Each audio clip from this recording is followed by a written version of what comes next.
Hey folks, we're back. I've got Simon joining me from the archive, and I've got Jason somewhere who's back again because he's not working today. Hello, gents. Welcome back to this. Welcome back to this thing, which we will probably divide up into multiple episodes again because we will talk for far too long. Right, Jason, what have you been up to this week? You've always been up to something, unlike us. Well, I've been around cars, and then this week I've also been in a Mercedes C124. Last week 2 weeks ago I was in a M3.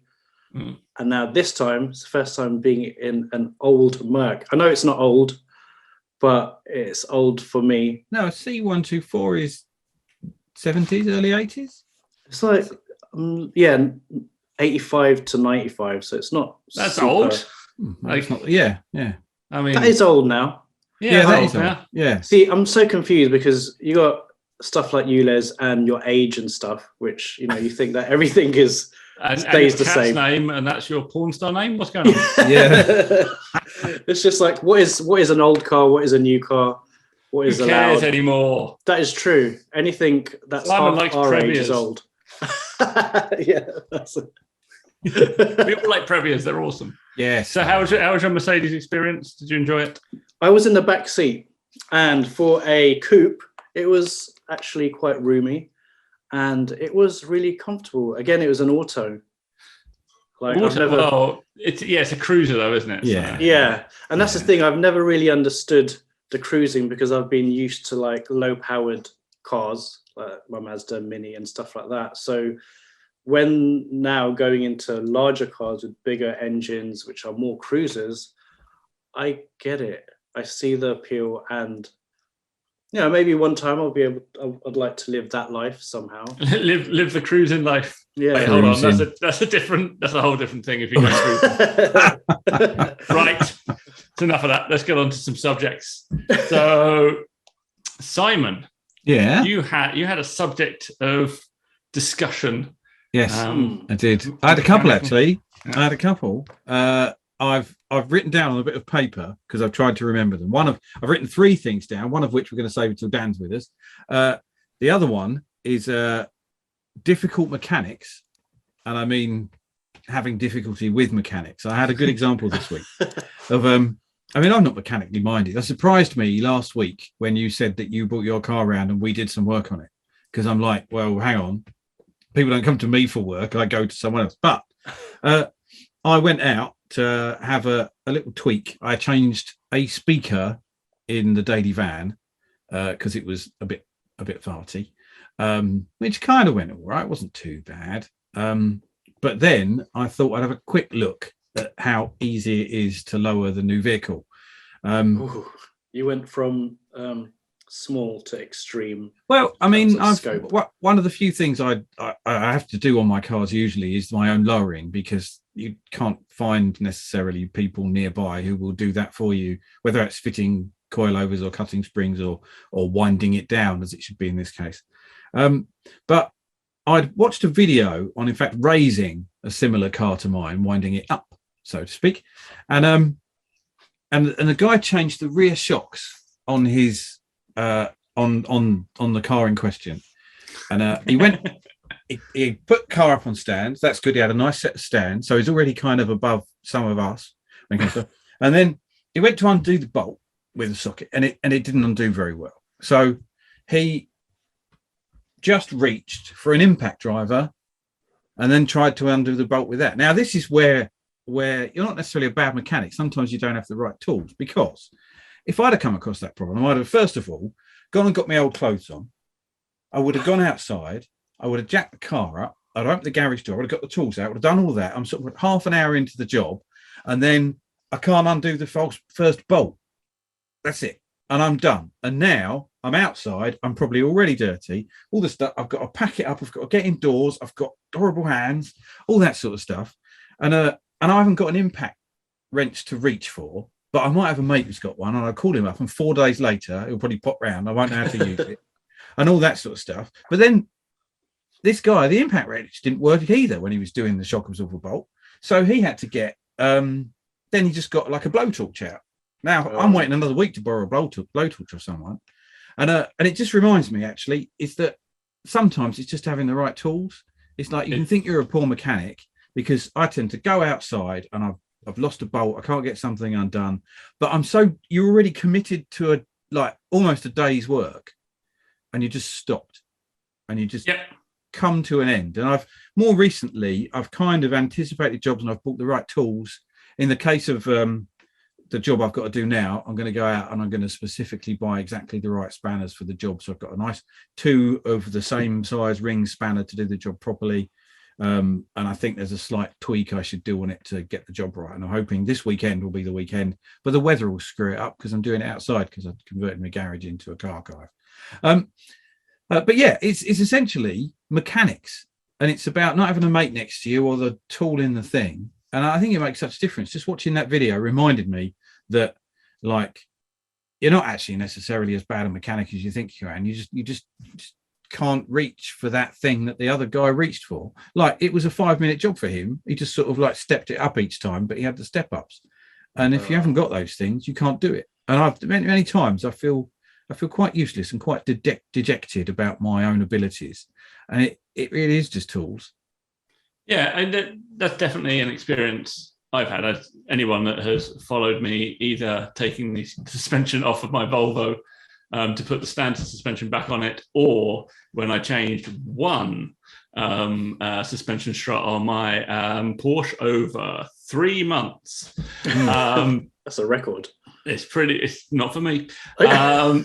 It's pretty good going, because basically there's a little bit of lack of knowledge. There's a little bit of lack of tools. Nowadays, I learned actually when I had my VW van, too late in the day, but I learned to just go and get the correct tools.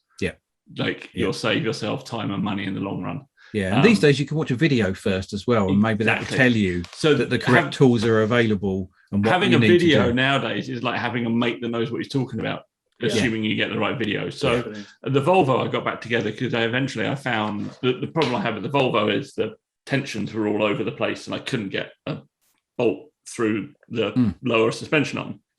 And then I watched a video of a guy doing exactly the same job. And although I skipped the useful bit the first time I watched it, I was like, I know this. Get to the bit where you put it back together.